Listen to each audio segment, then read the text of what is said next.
Hello everyone, I'm Dr. Joshua van der Aa, and I want to talk to you today about coronavirus, the symptoms, the immune response, and testing. If you want to see how the actual test works, watch my video on coronavirus immunoassay testing. Coronavirus is an infectious disease caused by severe acute respiratory syndrome coronavirus 2, or SARS-CoV-2, otherwise known as COVID-19.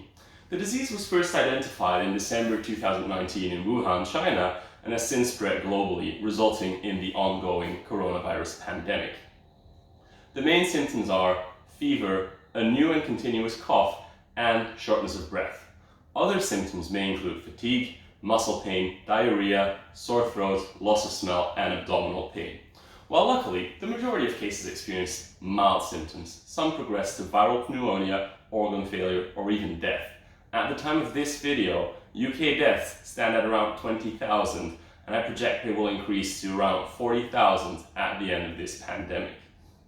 Typically, symptoms develop around 5 days after exposure, but this can range from 2 to 14 days. The virus is most contagious 3 days after the onset of symptoms, although spread is possible even before symptoms appear and throughout the whole disease period. Coronavirus is not an airborne virus. It's not all around us. It's spread by physical touch or by droplets through talking, coughing, sneezing, and even on surfaces where it can last up to 72 hours, which is 3 full days. This is very important. It's important to wash and disinfect our hands, doorknobs, buttons of any kind, etc., and to keep our distance, as well as sneezing and coughing into our elbows and not our hands or into the environment. Standard method of diagnosis is by nasopharyngeal swab. That's essentially a long cotton bud they insert through the nose, in the back of the throat, and take a swab there. They perform something called PCR, or polymerase chain reaction, on the residue. PCR is a lab technique that allows scientists to take a very small quantity of DNA of that swab and amplify it to millions or billions of copies so they can better study and quantify it in a laboratory setting. Unfortunately, this method of testing requires taking a sample, sending it to the lab, waiting for the results to come back, etc. That takes valuable time.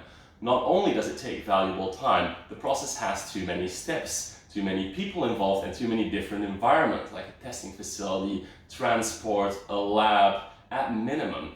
That makes it rather unsuitable for mass usage during a global pandemic with such a highly infectious pathogen. We want to simplify that process.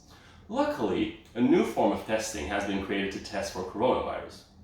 Well, it's not exactly new. It's called an immunoassay, and it's been around since the 1950s. But it has recently been adapted to trace coronavirus antibodies in your blood, which is kind of amazing. Why is it amazing? Now, you anti-vaxxers are going to want to cover your sensitive ears because I don't want to have any aneurysms on my conscience for what I'm about to say next. This is amazing because it doesn't just detect the virus, it detects your immune response to the virus, which is very relevant in steering your social distancing behavior. An immunoassay is a biochemical test that measures the presence of a certain molecule through the use of an antibody or an antigen, and in this case it detects coronavirus antibodies in your blood, so not the actual virus itself. In this case, 2 antibodies are detected: immunoglobulin M and immunoglobulin G. IgM is the largest antibody, produced by plasmablasts in the spleen. It's the initial antibody to appear in response to initial exposure. The presence of IgM in a patient's blood indicates a recent infection with the virus, and these patients should be considered contagious. People who are IgM positive are advised to self-isolate and take strict measures to stop them from spreading the virus until they've had no fever for at least 72 hours without the use of medication like paracetamol or ibuprofen, and their symptoms have improved, and at least 7 days have passed since your symptoms first appeared, or you have had an immunoassay test which is IgM negative and IgG positive. IgG, or immunoglobulin G, is produced by the plasma B cells of our immune system and is most common antibody, making up 75% of the antibodies in our blood. IgG is considered a late-stage antibody, created in people who have previously been exposed to the virus.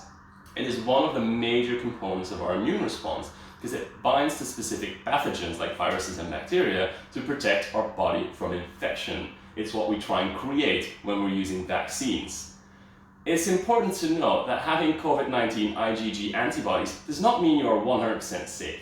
There have been cases of people experiencing reinfection, although this is mostly concerning immune-compromised patients, and in certain cases it has been presumed to be a relapse of a still active infection more so than a new reinfection.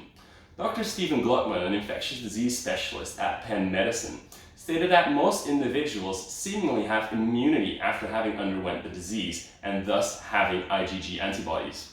He told The Independent earlier, coronaviruses have been around for a long time, so we know a fair bit amount them in general. For the most part, the feeling is once you've had a specific coronavirus, you're immune. Currently, there's not enough data to support that that's the case with this coronavirus, but there's no reason to believe why it's not. It's very likely that this immunity continues.